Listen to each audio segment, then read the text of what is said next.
मी संपादक देवा खरात. आज महाराष्ट्र न्यूज सहर्ष असं स्वागत आहे.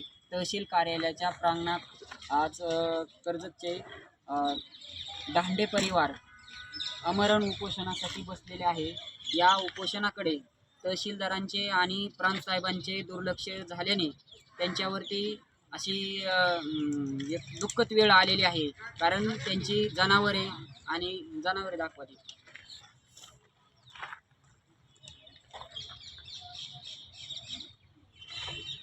आणि त्यांच्या घरातील वयोवृद्ध सर्वच नागरिक तहसील कार्यालय कर्जत या ठिकाणी उपोषणासाठी बसलेले आहेत. तरी आपण त्यांच्या कुटुंब प्रमुखांची प्रतिक्रिया जाणून घेणार आहोत की नेमकं कारण काय आहे उपोषणाला बसण्याचं आणि तुमच्यावरती अशी वेळ का आलेली आहे ते सांगा. आम्ही या ठिकाणी एक अर्ज केला होता 7/2025ला की आम्हाला गट नंबर 220चा 1, 220चा 2, 123चा 1, 123चा 2, 125चा 1, 125चा 2, 120चा 1 या ठिकाणी आम्हाला जाण्याकरता रोड पाहिजे असा मी 28/8/2025ला एक अर्ज केला होता तहसीलदारला की 114मध्ये गट नंबर 114मध्ये संबंधित शेतकऱ्यांनी 114मध्ये आमचा रस्ता अडवलेला आहे असा मी 28/8/2025ला अर्ज केला होता. त्या ठिकाणी केळीचं उत्पन्न काढायचे माझं त्या ठिकाणी ऊस आहे आणि हे केल्यानंतर अर्ज केल्यानंतर तहसीलदारने आम्हाला मकाची पिकं आहेत यासमोर गाया तुम्ही बघितलेलं आहे. त्या गायांच्या खुराकासाठी आम्ही त्या गायांचा चारा केलेला आहे. तर आम्हाला त्या ठिकाणी जाण्यासाठी रस्ता नाही असा आम्ही तहसीलदारला अर्ज केला होता. परंतु तहसीलदारने आजपर्यंत आम्हाला उडवडीचीच उत्तरं दिली.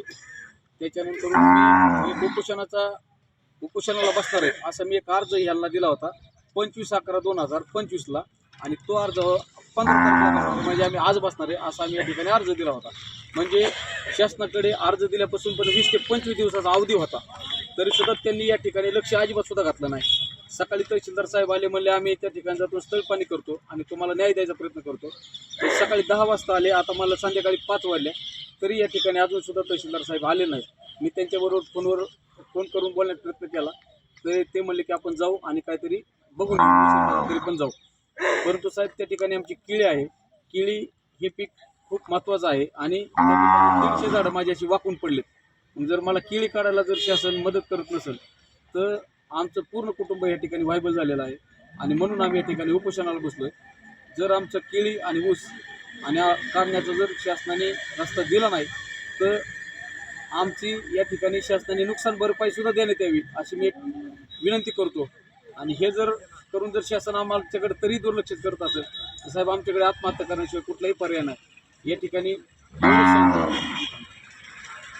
कर्जतचे तहसीलदार जे रवी हे जे नवनिर्वाचित तहसीलदार आलेले आहेत ते कर्जतच्या तहसील कार्यालयामध्ये उपस्थित आहेत. तुम्हाला इथे समोरून जाताना त्यांनी भेट दिली का? सकाळी आली होती 10 वाजता.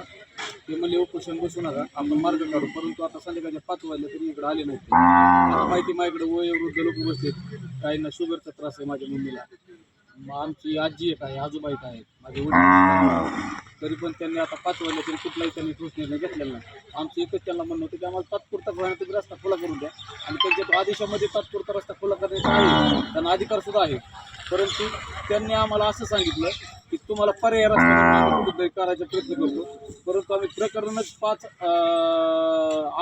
5/2चं केलेलं आहे 5/2चं सॉरी.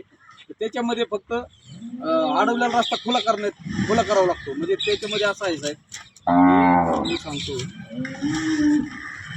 त्याच्यामध्ये मामलेदार कलम 1906चं कलम आहे 5/2 म्हणजे 5/2च्या खाली जर अर्ज दाखल केला तर त्या ठिकाणी फक्त तहसीलदार साहेबांना अडवलेला रस्ता खुला करण्याचा आदेश म्हणजे त्यांच्याकडे तेवढे पॉवर आहेत. परंतु ते त्यांची पॉवर अजून कधी वापरणार आहेत. आमच्या कुटुंबात जर दगावला तर ह्याची पूर्ण जबाबदारी प्रशासनावर असणार एवढंच या ठिकाणी सांगतो. आणि कर्जत जामखेडचे 2 आमदार आहेत, एक सभापती आहेत महाराष्ट्र राज्याचे. त्यांच्या अनुषंगाने कुणी राजकीय नेते मंडळीने कर्जत तालुक्यातील तुमच्याशी संपर्क साधण्याचा प्रयत्न केला का? किंवा तुम्ही उपोषणासाठी बसलेला आहात व ते येतात जातात पाहतात म्हणजे ही त्यांनी तुमची शहानिशा केली का बाबा तुम्ही का बसलात उपोषणासाठी? ही सगळी परिस्थिती, सगळा घरसंसार आणि तुमचे आई वडील, आजी आजोबा, ही वयोवृद्ध सगळे घरातली नागरिक सर्व ही पाणी पाहत असताना तुमची कुणी विचारपूस केली का? मी आदरणीय मोदी राम शिंदे साहेबांना सुद्धा याचं एक पत्रव्यवहार केलेला आहे.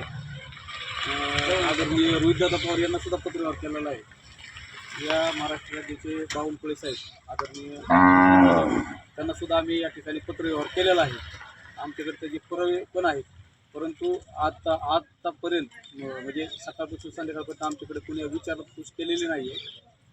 त्याचं काय आम्हाला दुःख नाही आहे, परंतु हे तहसीलदार साहेबांनी त्याच्यावरती लवकर मार्ग काढावा असं आम्हाला वाटतं.